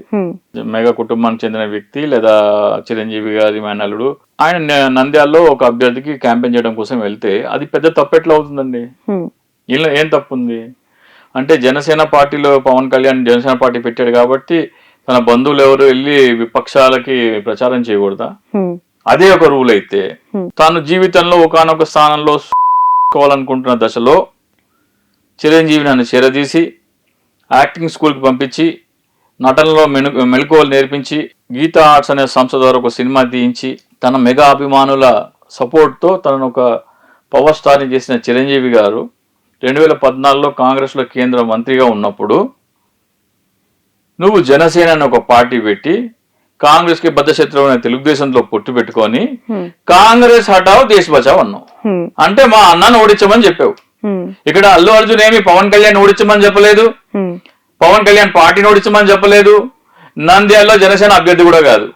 ఎట్ట తప్పవుతుంది అంటే ఒకవేళ నా అల్లు అర్జున్ చేసింది తప్పైతే పవన్ కళ్యాణ్ చిరంజీవి చేసింది మహాపాపం. అది నువ్వు కుంటున్న టైంలో చేరదీసి నీకు ఒక జీవితం ప్రసాదించిన వ్యక్తి ఆయన పార్టీని ఓడించమని నువ్వు పిలిపించావు. అల్లు అర్జున్ చేసింది తప్పు అయితే పవన్ కళ్యాణ్ చేసింది మహాపాపం. ఫ్యాన్స్ వార్ ఏమో కానీ ఒక కుటుంబంలో ఈ అల్లు అర్జున్ ఆ రోజు వైసీపీ అభ్యర్థికి సపోర్ట్ చేసినందుకే ఈ స్థాయిలో రాద్ధాంతం జరుగుతుంది. ఇంకా ఏమైనా కారణాలు ఉన్నాయని అభిప్రాయం ఉందా మీకు? అంటే బ్యాక్ డ్రాప్ లో కొన్ని సినిమాల్లో సీన్ చూస్తే ఆ సినిమాలో ఒక డైలాగ్ ఏదో ఉంటది, అది పవన్ కళ్యాణ్ టార్గెట్ చేసినట్టు ఉంటది. అలాగే ఈ మన పుష్ప 1లో ఇట్లా చేతిలో రివాల్వర్ కాల్చుకొని ఇట్లా వేసుకొని నా బ్లడ్ నా బ్రాండ్ అంటాడు. అంటే నాది మెగా బ్రాండ్ కాదు, నా రక్తం నా బ్రాండ్ అనేది అట్లా మనం ఇంటర్ప్రిట్ చేసుకోవచ్చు. అట్లా కొన్ని లోగుట్టుగా చెప్తా ఉంటారు సినిమా ఇండస్ట్రీలో. ఫర్ ఉదాహరణ మీరు చాలా ఫాలో అవుతున్నట్టున్నారు అల్లు అర్జున్ మూవీస్ డైలాగ్. లేదు నేను అంటే సినిమాలు ఎక్కువ చూడను కానీ విజయేంద్ర వర్మ అని ఒక సినిమా వచ్చింది. ఎవరిది? మన బాలకృష్ణది. చిరుతలపై స్వారీ చేస్తున్న విజయేంద్ర వర్మ అని ఉంటది. అంటే చిరంజీవి చిరుతల అంటే చిరుత పులి, చిరుతల అంటే చిరుతల మీద అంటే చిరుత పులుల మీద స్వారీ చేస్తున్నా అని చెప్పినప్పటికీ చిరుతల అంటే చిరంజీవి తల మీద స్వారీ చేస్తున్నా అనే అర్థం కూడా వచ్చేటట్టు పెడతారు. అవి అర్థం కావాలి, జాగ్రత్తగా దాన్ని మనం బైసెక్ట్ చేస్తే గానీ అర్థం కావాలి. అంటే ఇప్పుడు ఎవరైనా తిట్టాలి, ఎవరినైనా ఒక మాట అనాలి అంటే సినిమాలో డైలాగులు పెట్టుకొని అనేస్తే అంతే. మరి ఇప్పుడు అదొక ట్రెండ్ అంటారా? అది వాళ్ళకి రైవాలరీ. అది ఓకే. ఇప్పుడంటే కౌగులించుకొని ఆహా షోలో ఒకళ్ళు ఇది చేసుకుంటున్నారు కానీ అలగా జనం శంకర జాతి జనం మా పెళ్ళామేమో మాయల మరాఠీ మాటలు మాట్లాడి అని ఎట్లా మర్చిపోతారు? వాళ్ళకంటే సిగ్గు లేకుండా మర్చిపోయి కౌగులించుకుంటున్నారు కానీ. రైట్. బొలిశెట్టి గారు రీసెంట్ గా కూడా ఒక మళ్ళీ స్టేట్మెంట్ ఇవ్వడం జరిగింది మీడియా ముందు. అల్లు అర్జున్ కి మా జనసేన పార్టీకి ఎలాంటి శత్రుత్వం లేదు, ఆయన మమ్మల్ని ఉద్దేశించి మాట్లాడాడు కాబట్టి నేను కూడా మాట్లాడాల్సి వచ్చింది, ఆయన మళ్ళీ ఏమైనా మాట్లాడితే నేను ఖచ్చితంగా కౌంటర్ ఇస్తా అంటున్నాను. అదేమన్నాడు? నువ్వు ఎందుకు అన్వయించుకుంటున్నావు? నాకు నచ్చితే నేను వెళ్తా అన్నాడు. ఎక్కడికైనా సరే ఇప్పుడు నేను ఇంటర్వ్యూకి వచ్చానండి, నేను నచ్చొచ్చానా నచ్చకుండా వచ్చానా? నేను బలవంతం తీసుకొచ్చారా? నాకు నచ్చితే నేను ఇంటర్వ్యూ చేస్తున్నా. అదే ఆయన సుకుమార్ గారి మిస్సెస్ ఏదో సినిమా ప్రొడ్యూస్ చేస్తే నాకు నచ్చితే నేను వస్తా అన్నాడు ఆయన. మీకెందుకు ఉలికిపాటు? అల్లు అర్జున్ కే ఫ్యాన్స్ లేరు, ఉన్నదంతా మెగా అభిమానులే అని చెప్పి ఒక స్టేట్మెంట్ ఇచ్చారు. ఒక స్టార్ హీరో, టాలీవుడ్ లో నెంబర్ 1 హీరోగా కొనసాగుతున్న అల్లు అర్జున్, ఎన్నో అవార్డ్స్ విన్ అయిన హీరో, కేవలం మెగా ఫ్యాన్స్ తోనే ఆయన స్టార్డమ్ అవ్వచ్చు, ఆయన గ్రోత్ అవ్వచ్చు కొనసాగుతుందంటారా? సపరేట్ ఒక ఫ్యాన్ బేస్ అంటూ అల్లు అర్జున్ ఫ్యాన్స్ ఎవరండి? ఈ ఫ్యాన్స్ చేతిలో ఏముంటది? వాళ్ళు ఏం చేయగలరు? వాళ్ళకు వాళ్ళు పెద్ద పుడింగి అని చెప్పుకుంటారు, వాళ్ళ ఐడెంటిటీ క్రైసిస్ లో వాళ్ళు ఉండి. అది వాస్తవంగా ఫ్యాన్ అనేవాడికి భయంకరమైన వ్యక్తి పూజ మానసిక రోగం. దాన్ని సైకియాట్రిస్ట్ భాషలో సెలబ్రిటీ వర్షిప్ సిండ్రోమ్ అంటారు. అబ్సెసివ్ కంపల్సివ్ డిజార్డర్, ఓసిడి అంటారు దాన్ని. ఆ మానసిక రోగాన్ని వాళ్ళు అట్లా చెప్పుకుంటారు. కానీ ఫ్యాన్స్ చేతిలోనే సినిమా హిట్ చేసి ఫ్లాప్ చేసేంత సామర్థ్యం ఉంటే చిరంజీవి రామ్ చరణ్ నటించిన ఆచార్య ఏమైందండి? వారం రోజులు నడవలేదు కదా. హిట్ చేయాలనుకుంటే వాళ్ళు హిట్ చేయాలి కదా. మరి పొద్దున్న లేస్తే ఈ ఎక్స్ లో మీ హీరో ఇదంటే మా హీరో ఇదని చెప్పి పొద్దున్న లేచినప్పటి నుంచి రాత్రి వరకు ఈ 15 రోజుల నుంచి అల్లు అర్జున్ మెగా ఫ్యాన్స్ మధ్య ఈ ఫైర్ ఇష్యూ ఏంటి, గొడవలు ఏంటి, ఒక రకమైన ఒక ఆంధ్రప్రదేశ్ లో ఇది ఒక భయంకరమైన మానసిక రోగం ఉందండి. మధ్యలో పవన్ కళ్యాణ్ ఫ్యాన్స్ కూడా. ఇప్పుడు ఆంధ్ర వాళ్ళ సినిమాకి 7-8 లక్షల మంది వచ్చారంట. ఎక్కడ ఆయన కపిల్ శర్మ షోలో జూనియర్ ఎన్టీఆర్ చెప్తున్నాడు, బాప్రే అంటున్నారు వాళ్ళు. అది మానసిక రోగం. అది తెలంగాణలో కూడా లేదు. ఎందుకంటే దిల్ రాజు ఏమన్నాడంటే ఏదైనా సినిమా ఫంక్షన్ పెట్టాలంటే తెలంగాణ పెడితే మజా రాదు, ఆంధ్రాలో పెట్టాలి అన్నాడు. ఆ మానసిక రోగం, ఆ భయంకరమైన మానసిక రోగం వాళ్ళకే ఉంది. అది పోయి సైకియాట్రిస్ట్ దగ్గరికి వెళ్ళి కరెంట్ షాక్ పెట్టుకొని ట్రీట్మెంట్ తీసుకోవాల్సినంత మానసిక రోగం అది వాళ్ళది గొప్ప అనుకుంటున్నారు. అది వాళ్ళ క్రియేటివిటీ, వాళ్ళ జీవితం, క్రియేటివ్ థింకింగ్, సృజనాత్మకత మొత్తం కోల్పోతున్నారు సినిమా వల్ల. ఆంధ్రప్రదేశ్ యువత వాళ్ళకి ఆంధ్రప్రదేశ్లో కొంతమంది సినిమా హీరోల జన్మదినాలు స్వాతంత్ర దినోత్సవం కంటే, గణతంత్ర దినోత్సవం కంటే ఘనంగా జరుపుతారు. సిగ్గుపడాల్సిన విషయం ఇది. ఈ సినిమా హీరోలు ఇది తప్పురా అని చెప్పరు. నా ఆడియో ఫంక్షన్కి వచ్చి నేను కాలేజీ కొట్టి నీ సినిమా చూశానంటే శవాహ్ అంటున్నాడు. మా కాలంలో ఎవరైనా సరే చిన్నపిల్లలు స్కూల్ బ్యాగ్ తీసుకొని సినిమా థియేటర్కి వస్తే సినిమా థియేటర్లో అన్న కొడతారు. తీసుకెళ్లి ఏ స్కూల్లో ఆ స్కూల్లో టీచర్ కాపు చెప్తే ఆ టీచర్ కొడుతుంది. తర్వాత ఆ తల్లిదండ్రులు పిలిస్తే ఆ తల్లిదండ్రులు కోటింగ్. అంటే ఒక సినిమా క్లాస్ ఎగ్గొట్టి సినిమా చూడటం అనేది అంతటి నేరం. ఈ రోజు నా పిల్లోడు వచ్చి నేను కాలేజ్ ఎగ్గొట్టి నీ సినిమా చూశానంటే సినిమా హీరో శబాష్ అంటున్నాడు. అంటే ఈయన చేసే తప్పుకి ఎంకరేజ్మెంట్ ఉంది. ఎలా చూడాలి వ్యక్తి పూజని? ఇది మానుకోవాలి. దయచేసి ఒక 10 మంది సైకియాట్రిస్టుల చేత ఈ సెలబ్రిటీ వర్షిప్ సిండ్రోమ్ అంటే ఏంటి, ఎందుకు ఇంత ఇంత ఇంత భయంకరంగా ఉంది? మీకు తెలుసా, భారతదేశంలో మొత్తము ఉన్న థియేటర్లలో, అంటే ఆ భారతదేశం జనాభాలో మనము 7% కూడా లేము. తెలంగాణ, ఆంధ్రప్రదేశ్ కలిపితే 7% పాపులేషన్ మనం. కానీ భారతదేశంలో ఉన్న థియేటర్లో 30% తెలంగాణ, ఆంధ్రప్రదేశ్లో ఉన్నాయి. అంటే జనాభా దామాషా ప్రకారం 4 రెట్లు ఎక్కువ ఉన్నాయి ఉండాల్సిన దానికంటే. అచ్చా, ఇతర రాష్ట్రాల్లో సినిమాలో సీటింగ్ కెపాసిటీ 300-400 ఉంటే మన దగ్గర 800-1000 ఉంటుంది. సినిమాలు ఎక్కువ ఉన్నాయి, పర్ థియేటర్ సీటింగ్ కెపాసిటీ ఎక్కువ ఉంది. అట్లా అని మన దగ్గర ఏమన్నా సరే ఆక్యుపెన్సీ తక్కువ ఉంది అంటే మన దగ్గర ఆక్యుపెన్సీ కూడా ఎక్కువ ఉంది. అంటే ఇవన్నీ సమప్ చేస్తే ఇతర రాష్ట్రాల్లో ఒక సినిమా చూసి రెండో సినిమా చూసే లోపల ఆంధ్రప్రదేశ్ ప్రజలు 20 సినిమాలు చూస్తున్నారు. అంటే మీ దగ్గర అంత ఖాళీ సమయం ఉంది. అంటే మీరు అంత ప్రొడక్టివ్ టైం చంపేస్తున్నారు మీరు. ఆంధ్రప్రదేశ్ గనక సినిమాలు మానేస్తే జర్మనీ దాటిపోతుంది గ్రోత్ లో. ఓకే, యంగ్స్టర్స్ అందరూ బాగా ఫోకస్ చేసే అవకాశం ఎక్కడండి ఇక్కడ ఈ అల్లు అర్జున్ పవన్ కళ్యాణ్ కూడా వీళ్ళకి ఎందుకండి? ఇప్పుడు సినిమా వచ్చింది, ఫేస్బుక్ లో ప్రతి నా అడ్డమైన వాడు వచ్చి ఈ సినిమా రేటింగ్ 3/5 అంటాడు, 5/5 అంటాడు, ప్రతి ఒక్కడు క్రిటికే. ఇది ఒక కొత్త ఫోన్ ఒకటి లాంచ్ అయింది, మిమ్మల్ని చాలా టార్గెట్ చేస్తారు ఈ సెన్సేషనల్ వర్క్. నేను వాస్తవాలు చెప్తున్నా. వాళ్ళ ఆంధ్రప్రదేశ్, నేను ఆంధ్రప్రదేశ్ ని ప్రేమిస్తానండి. ఆంధ్రప్రదేశ్ లో యువత ప్రొడక్టివ్ టైం కిల్ కాకూడదు, ప్రొడక్టివ్ టైం పోతుంది. ఇప్పుడు ఈ ఫోన్ ఉంది, ఈ ఫోన్ లాంచ్ అయింది, ఈ ఫోన్ లాంచ్ అయింది, దీనికి టెక్నికల్స్ ఎవడు ఎందుకు ఇది పెట్టాడు, రేటింగ్ పెట్టాడు? దీని టెక్నికల్స్ ఏంటి, దీనిలో కెమెరా ఏంటి, దీని స్పీడ్ ఏంటి, ఇదేంటి? ఒక బైక్ లాంచ్ అయింది, ఒక కార్ లాంచ్ అయింది, దాన్ని ఎవరు మాట్లాడేందుకు? పెడతారు, పెట్టే వాళ్ళు ఉన్నారు, కానీ అటువైపు ఫోకస్ లేదు. ఎందుకు అంటే సినిమా వాళ్ళు పెట్టే మంది 1,000,000 మంది అయితే అక్కడ 10 మంది కూడా ఉండరు. అంటే నువ్వు దేని మీద ఫోకస్ పెట్టాలి? ఇస్రో ఎన్ని ప్రాజెక్ట్స్ లాంచ్ చేసింది? ఇస్రో, మన రాష్ట్రంలో ఉన్న ఇస్రో ఎలాన్ మస్క్ పుట్టాలి కదా. నువ్వు సినిమా రివ్యూలు చూస్తున్నావు ఏంటి? నాకు నా రాష్ట్రం నుంచి ఒక శ్రీహరికోటలో మన రాష్ట్రం నుంచి ఒక శాస్త్రవేత్త తయారై ప్రైవేట్ సంస్థ ద్వారా స్పేస్ ఎక్స్ లాగా రాకెట్ లాంచింగ్ చేసేవాళ్ళు, అంత కెపాసిటీ ఉంది మన దగ్గర, అంత టాలెంట్ ఉంది ఆంధ్రప్రదేశ్ లో. ఆ టాలెంట్ అక్కడ యూజ్ చేయాలి కానీ ఈ సినిమా ఏంది?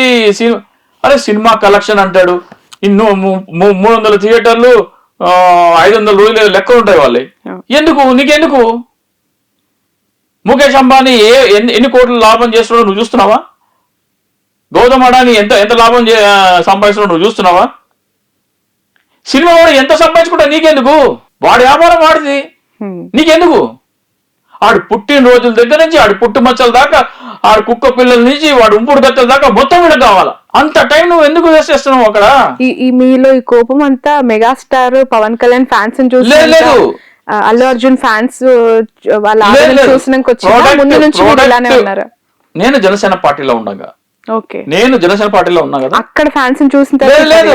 జనసేన పార్టీలో ఉండగా 2015లో పవన్ కళ్యాణ్ గారికి ట్వీట్ చేసినవి, ఈమెయిల్స్ పంపినవి, లెటర్స్ రాసినవి చూపిస్తా మీకు. ఆంధ్రప్రదేశ్ లో యువత సినిమా పిచ్చిలో మునిగిపోతున్నారు. దేశం కోసం ప్రాణాలు ఇచ్చిన రైతుల కంటే సినిమా వాళ్ళని ఎక్కువగా కీర్తిస్తున్నారు. ఇది ఆంధ్రప్రదేశ్ భవిష్యత్తుకు మంచిది కాదు.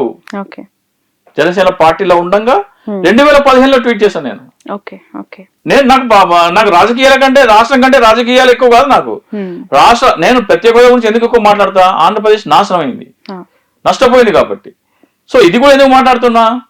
చాలా టాలెంట్ ఉంది ఆంధ్రప్రదేశ్ పిల్లల దగ్గర. చాలా చాలా మంచి అద్భుతమైన స్పోర్ట్స్ మెన్ తయారవుతారు, అద్భుతమైన ఇంజనీర్స్ తయారవుతారు. ఈ సినిమాలు పక్కన పెడితే జర్మనీ దాటిపోతుందండి ఒక దశాబ్ద కాలం ఆంధ్రప్రదేశ్ లో సినిమాలు బ్యాన్ చేస్తే.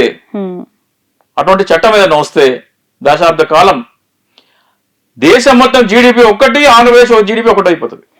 అంత కెపాసిటీ ఉంది ఆంధ్రప్రదేశ్. బట్ ఇన్ ఫ్యూచర్ ఎక్కడైనా అవకాశం ఉందంటారా పవన్ కళ్యాణ్ అల్లు అర్జున్ గొడవకి ఫుల్ స్టాప్ పడే రోజులు ఏమైనా? ఇప్పుడు 2014లో ఏంటండి సినారియో? మా అన్నయ్య కంటే నువ్వు గొప్పవాడువా అని నాగబాబు ఇదే పవన్ కళ్యాణ్ తిట్టాడు. తెలుగుదేశంతో జాగ్రత్త, చంద్రబాబుతో జాగ్రత్త అని చిరంజీవి అన్నాడు. తమ్ముడేమో కాంగ్రెస్ అడో దేశ బచావ్ అన్నారు. ఇప్పుడేమో ఇద్దరు కౌగులించుకొని కాళ్ళకు దండాలు పెట్టుకుంటున్నారు. పరిస్థితులు బట్టి మారుతూ ఉంటాయి అన్ని. Coming to political issue, YSRCP నుంచి ఈ జంపింగ్ జపాన్స్ ని ఆపే ప్రయత్నం ఎందుకు జరగట్లేదు? నిన్న పోతుల సునీత, అలాగే మన మోపిదేవి వెంకటరమణ అవ్వచ్చు, ఆ నెక్స్ట్ కేటగిరీ బీదా మస్తాన్ అంటారు, ఇంకా చాలా మంది ఎంపీ క్యాండిడేట్స్ ఇద్దరు అత్యంత ఆప్తులు, అత్యంత సన్నిహితులు కాబట్టి వాళ్ళిద్దరికి అవకాశం ఇంకా ఉండడానికి. ఇంకా వాళ్ళు కూడా వెళ్తే నాకు తెలిసి ఇంకా ఏంటంటే ఒకేసారి అంటే ఎన్నికలు లేకుండా ఒకేసారి వెళ్ళాలంటే ఇక్కడ పార్టీ దాన్ని యాంటీ డిఫెక్షన్ లో అంటారు. మీరు 2/3 కంటే ఎక్కువ వెళ్ళాలి. 2/3 కంటే ఎక్కువ అంటే 11లో 2/3 అంటే 8 ఆర్ 9 వెళ్ళాలా. వెళ్ళి ఒకే పార్టీకి వెళ్ళాలా. ఒకే పార్టీకి వెళ్ళాలంటే ఇక్కడ గొడవ ఏంటి వచ్చిందంటే బీజేపీ ఏమో నాకు కొన్ని కావాలంటుంది. ఎందుకంటే దాంట్లో ఆల్రెడీ పరిమళ నత్వాని ఉన్నాడు, నాగబాబు కూడా కావాలి. జనసేన ఖాతాలో ఒకటో రెండో జనసేన ఖాతాకు కావాలి. బీజేపీ ఏమో మరి మాకు కావాలంటుంది, టీడీపీ కూడా కావాలి. సో ఒకే పార్టీకి 9 మంది వెళ్తే ఎట్లా కష్టం అవుతుంది. కాబట్టి 3 పంచుకోవాలనుకున్నారు. కాబట్టి ఇప్పుడు ఏం చేశారు, రాజీనామా చేస్తారు. వీళ్ళతో రాజీనామా చేయించి వీళ్ళకి ఎంతో కొంత ముట్ట చెప్పి, ఏదో ఒకటి ముట్ట చెప్పి వీళ్ళని పక్కన పెట్టి వాళ్ళకి కావాల్సిన వాళ్ళు తెచ్చుకుంటారు. Hmm. కొన్ని పేర్లు అయితే వినపడతా ఉన్నాయి. లేదు వీళ్ళకే మీరు రాజీనామా చేయండి, మిమ్మల్ని ఎన్నుకుని పంపిస్తాము, మా ఖాతాలో ఉండాలి అని. Hmm. అక్కడ మొన్న జగన్మోహన్ రెడ్డి గారు ఏం చేశారంటే వక్ఫ్ బోర్డు బిల్కి వ్యతిరేకంగా ఓటేశారు. Hmm. సో ఎన్డీఏకి వైసీపీ మనకి ఎదురు తిరుగుతుంది అనేది ఒకటి ఉంది. సో ఆ ఉన్న 11 ఎంపీలు మన కంట్రోల్లోకి రావాలంటే ఏం చేయాలి? వాళ్ళ చేత రాజీనామా చేయించి రీఎలెక్ట్ చేయించడం కానీ, లేదా ఎన్ బ్లాక్ గా కావాలంటే బీజేపీ మాకు 8 మంది మాకు కావాలి, ఎందుకంటే బీజేపీకి షార్టేజ్ ఉంది కాబట్టి మాకు వస్తే బాగుంటుందని బీజేపీ అనుకుంటుంది. అరే నేను కష్టపడి ఇక్కడ నేను పార్టీని గెలిపించాను, ఈవీఎం ట్యాంపర్ చేసి నాకు కావాలని చంద్రబాబు నాయుడు అనుకుంటారు. అచ్చా పవన్ కళ్యాణ్ కూడా నా అన్నకో నా తమ్ముడికో ఎవరికో వాళ్ళకో పంపించాలనుకుంటారు.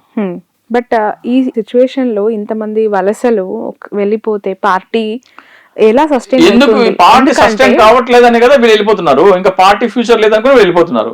జగన్మోహన్ రెడ్డి కనుక నేను ఇందాక చెప్పినట్టు 164 మంది ఎమ్మెల్యేలు 21 మంది ఎంపీలు కంటెంప్ట్ ఆఫ్ కోర్ట్ వేయండి, ఫామ్ 20 ఎందుకు అప్లోడ్ చేయట్లేదని లెక్కించిన ఓట్లకి దీనికి కంటెంప్ట్ ఆఫ్ కోర్ట్ వేయమంటే అప్పుడు అదే ఇది ఏమైనా పెద్ద కేసు అయ్యి మళ్ళీ ఎన్నికలు వస్తే వైసీపీ గెలిచి ఆస్కారం.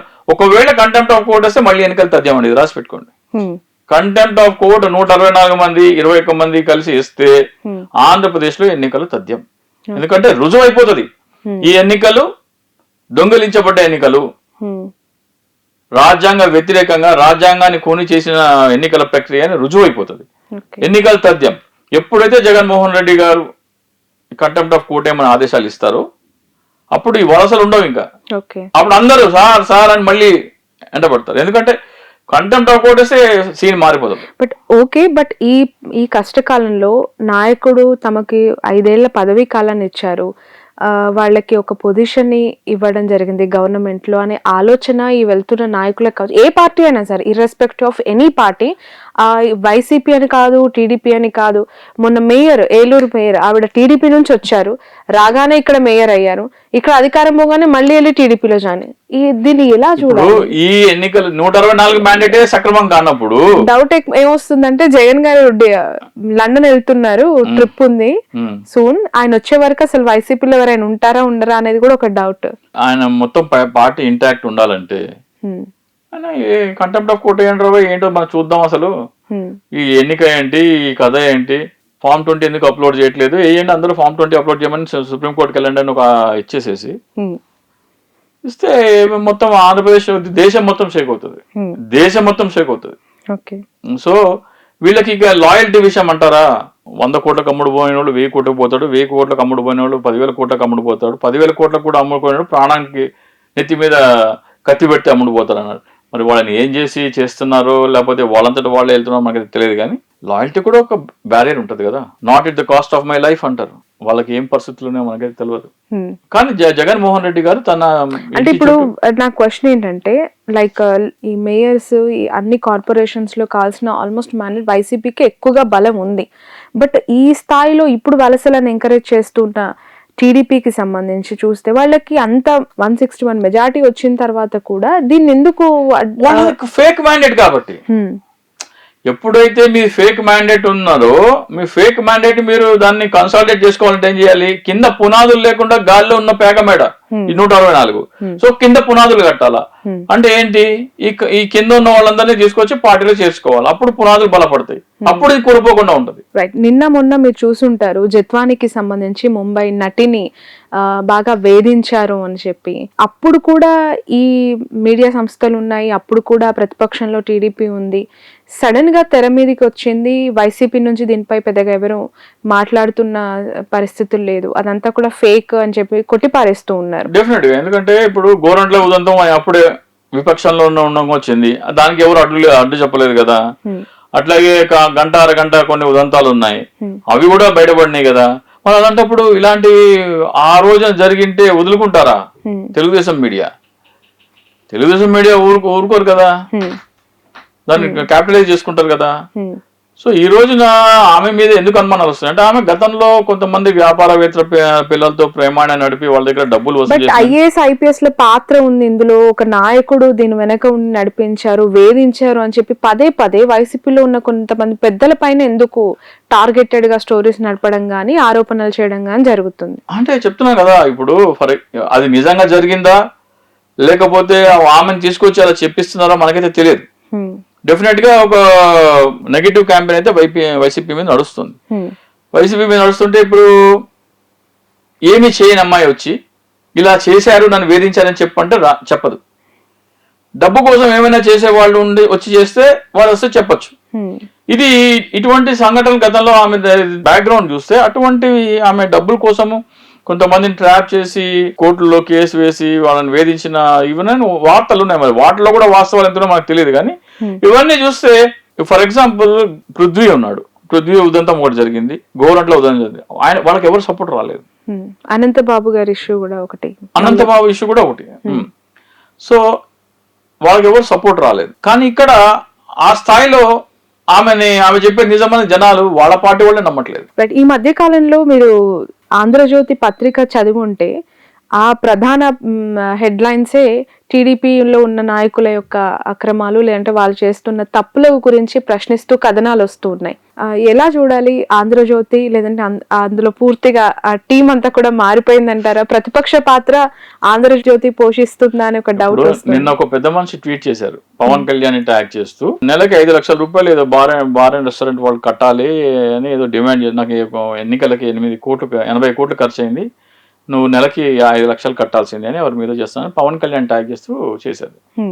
జనసేన మాత్రమే చేసే తప్పులా కనపడింది ఆయనకి. ఇసుక దోపిడీ జరుగుతుంటే ఆయన కనపడట్లా. అంత విజిలెంట్ గా ఉన్న ఆంధ్రజ్యోతి జరిగితే మరి ఇసుక ఎక్కడ మాయమైపోతుంది? ఇసుక దోపిడీ జరుగుతుందని తెలుస్తుంది కదా మనకి, ఎందుకు ఆగట్లేదు? ఇసుక వైసీపీ కంటే 2000 ఎక్స్ట్రానే ఉంది కానీ తగ్గలేదని తెలుస్తుంది కదా, దానికి మెకానిజం ఏంటి? సో వార్తలు ఎందుకు వస్తున్నాయి, దాని వల్ల ప్రయోజనం ఏంటి అనేది కూడా చూడాలి మనకి. ఎవరికి, ప్రజలకి ప్రయోజనమా, పార్టీకి ప్రయోజనమా, ఎవరు లాభపడ్డారు అనేది కూడా చూడాలి మనం. టీడీపీ పార్టీ, జనసేన పార్టీ, ఈ కూటమి బీజేపీకి సంబంధించి మనం రోజు అనేక వార్తలు చూస్తూ ఉంటాం. కానీ చేరుతున్న వాళ్ళ ఇంట్రెస్ట్ జనసేన వైపు ఉంది అనే వార్తలు కూడా చూస్తూ ఉన్నాం. ఈ జనసేనలో చేరికలు అనేది, అంటే పెద్ద పెద్ద లీడర్లు ఒకవేళ జాయినింగ్ స్టార్ట్ అయితే ఎలా ఉంటుంది ఆ కూటమి సస్టైనిటీ అనేది? నెక్స్ట్ 5 years డ్రైవ్ ఎట్లా ఉండబోతుంది అంటారు? నేను చంద్రబాబు నాయుడు దగ్గర నేర్చుకోవడానికి నేను సిద్ధపడుతున్నాను అంటే, ఇప్పట్లో పవన్ కళ్యాణ్ ఇండివిజువల్ ఎంటిటీగా వచ్చే ఉద్దేశం అయితే ఏం లేదు. ఇంకా నేను చంద్రబాబు నాయుడు దగ్గర నేర్చుకోవడానికి సిద్ధపడుతున్నానంటే స్టూడెంట్ దశలోనే ఉన్నారు. సో గతంలో కూడా ఎన్నికల కంటే ముందు కనీసం 10 సంవత్సరాలు ఈ పొత్తుండాలి అన్నారు. సో 2029 ఎన్నికలు కూడా పవన్ కళ్యాణ్ ముఖ్యమంత్రి అయ్యే ఇదేమీ లేదు, అవకాశం లేదు. ఆ ఇంటెన్షన్ పవన్ కళ్యాణ్కి లేదు. ఓకే, నా సిద్ధాంతం ప్రకారం జనసేన పార్టీ పవన్ కళ్యాణ్ కాదు, అది వేరే థియరీ అసలు. దానికి నేను ఇవ్వాల్సిన దాన్ని నేను సబ్స్టాన్షియేట్ చేయడానికి బోల్డన్ని విషయాలు చెప్పగలను. కానీ మనము మాట్లాడుకుంటే ఆ దిశగా ఎటువంటి చర్యలు కూడా కనపడుతున్నట్టు లేవు. పవన్ కళ్యాణ్ తన బ్రాండ్ చూపించుకోవాలంటే, ఫర్ ఎగ్జాంపుల్ నిన్న గుడ్డవల్లేరు ఉంది కదా, గుడ్డవల్లేరులో కందులు దుర్గేష్ వెళ్ళేసేసి అక్కడ ఏంటో విషయం చూడమని, ఒక ప్యారలల్ గవర్నెన్స్ మీద ఒక విజిలెన్స్ లాగా ఉంటే ఆయన పట్ల జనాదరణ పెరుగుతుంది. అంతేగాని ఎల్జీ పాలిమర్స్ లో జరిగితే ఒక మాట, ఇప్పుడు అశోకం జరిగితే ఇంకో మాట మాట్లాడి చెత్త పన్ను వేసే ప్రభుత్వం చెత్త ప్రభుత్వం అని దానికంటే పెంచి జగన్మోహన్ చేసి ఈ రోజు వరకు తెలుగుదేశం చేసిందంటే జగన్మోహన్ రెడ్డి చేసిందే ఇంకొంచెం పెంచి చేస్తుంది. ఇస్తామన్న హామీలు కూడా ఏంటి, జగన్మోహన్ రెడ్డి చేస్తే శ్రీలంక అయిపోతుంది, వెనిజువేలా అయిపోతుంది అని చెప్పిన వాళ్ళు ఆయన రూపాయి ఇస్తే మేము 3 రూపాయలు ఇస్తామన్నారు. సో జగన్మోహన్ రెడ్డి పరిపాలన మీద ఆమోద ముద్ర వేసినారు ఒక విధంగా చెప్పాలంటే. జగన్మోహన్ రెడ్డి ఆయన విపక్ష నాయకుడు, ఆయనకి బద్ద వ్యతిరేకమైన చంద్రబాబు నాయుడుతో శభాష్ అనిపించుకున్నాడు. పొలిటికల్ అనాలిసిస్ చేస్తే ఏ కార్యక్రమాలు అయితే జగన్మోహన్ రెడ్డి చేస్తే అవి తీసి పడేశారో వాటినే ఎండోర్స్ చేశారు. ఇది కరెక్ట్ అన్నారు. థ్యాంక్ యూ సో మచ్ అండి చింతా రాజశేఖర్ గారు. మీరు చేస్తున్న ఈ ఫైట్ అంటే వీవీ ప్యాట్స్ కి సంబంధించి చాలా రోజుల నుంచి మీరు అనేక ఛానళ్లలో దీనిపైన మాట్లాడుతూ ఉన్నారు. బట్ ఆ ప్లాట్ఫామ్ ని ఎక్కువగా యూటిలైజ్ చేసుకోవాల్సింది ప్రతిపక్షంలో ఉన్న వైఎస్ఆర్సీపీ. ఆ నాయకుడు ఎలా స్పందిస్తారు, ఎట్లా ముందుకెళ్తారు? ఎందుకంటే మీరు మాట్లాడిన తర్వాత చాలా మంది ఎమ్మెల్యేస్ కి కూడా అనేక డౌట్స్ ఉన్నాయి. అఫ్ కోర్స్ నిన్న రోజా గారు కూడా అన్నారు ఇలాంటి మ్యాండేట్ వస్తుందని ఊహించలేదు, చాలా షాకింగ్ రిజల్ట్ ఇవి అని ఇప్పుడు కూడా డైజెస్ట్ చేసుకోవట్లేదు. ఇలాంటి వాళ్ళందరూ ఒక్కతాటిపైకి వచ్చి దీనిపైన ఫైట్ చేస్తారా, ఎట్లా ఉండబోతుంది అనేది? అంటే 3 నెలలు చాలా పెద్ద టైం అండి ఇది అవును, of course. రాజకీయాల్లో. ఇంకా మీరు ఆలోచిస్తూ మినమేషాలు లెక్కించుకుంటే ఫస్ట్ ఆఫ్ ఆల్ మీరు ఈ ఓటమిని యాక్సెప్ట్ చేస్తున్నారా, అంగీకరిస్తున్నారా, ఇది ఆమోదిస్తున్నారా? పీపుల్ ఇచ్చిన మ్యాండేట్ 11 మీరు యాక్సెప్ట్ చేస్తున్నారా లేదా అని నాకైతే కనబడట్లేదు. నాకైతే 110 కనబడుతుంది. వాళ్ళు 160 వరకు యాక్సెప్ట్ చేస్తుంటే వాళ్ళ కర్మ. ఇంకా దానికి మనం ఏం చేయలేదు. మీకు కనిపించట్లేదు అక్కడ గవర్నమెంట్ వాళ్ళు వాళ్ళ పనులలో నిమగ్నం అయిపోయి 100 రోజులు కంప్లీట్ చేసుకుంటుంది. నేను ఒక ఎగ్జామ్ రాశాను, నేను ఫెయిల్ అయ్యాను అన్నారు. ఆ పేపర్ ఏది తీసుకురమ్మంటే తీసుకురాకపోతే అనుమానాలు వస్తాయి. పేపర్ ముందర పెట్టండి, మీ కీ ముందర పెట్టండి, నేను రాసింది అంటే కీతో సరిపోతుందో లేదో అప్పుడు మార్కులు వేయండి, అప్పుడు టోటల్ చేయండి, అప్పుడు నన్ను ఫెయిల్ అని డిక్లేర్ చేయండి అడుగుతున్నాను. ఫార్మ్ 20 అంటే అదే. ఫార్మ్ 20 పబ్లిష్ చేయమని వైసీపీ వాళ్ళే అడగకపోతే వాళ్ళు రాసిన పరీక్ష మీద వాళ్ళకే నమ్మకం లేనట్లు. రైట్, ఓకే, థ్యాంక్ యూ అండి, థ్యాంక్ యూ. ఇది చింతా రాజశేఖర్ గారితో స్పెషల్ ఇంటర్వ్యూ.